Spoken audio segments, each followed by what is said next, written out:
My rich parents pretended to be poor my entire childhood. When I was growing up, I genuinely believed we were struggling. We lived in a small house. I wore hand-me-down clothes. My parents drove a beat-up sedan that rattled every time it started. Whenever I asked for things other kids had, new phones, designer shoes, vacations, the answer was always the same.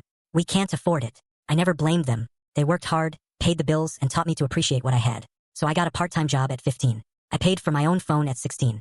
I worked through college and graduated with student loans because my parents said they couldn't help.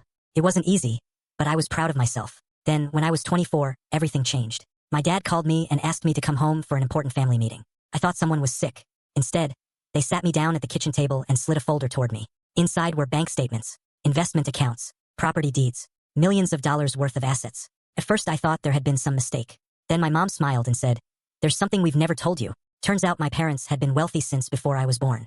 My grandfather sold a business and left them enough money that neither of them ever had to work again. The small house? Paid off. The old car? A choice. The financial struggles?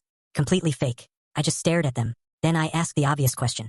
If you had all this money, why did I spend years working jobs and taking out loans? My dad answered immediately. Because we wanted you to learn the value of hard work. I expected to feel grateful.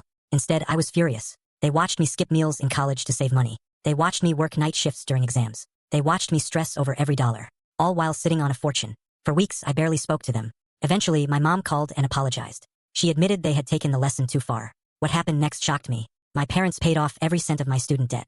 Then they transferred ownership of several investment accounts into my name. But the money wasn't what mattered. What mattered was finally hearing them admit they were wrong. Today, we're on good terms again. And honestly, their plan worked. I learned discipline, responsibility, and how to build a life on my own. But if I ever have kids, I'm not going to pretend we're poor. Because there's a difference between teaching your children the value of money and letting them believe they're alone when they don't have to be.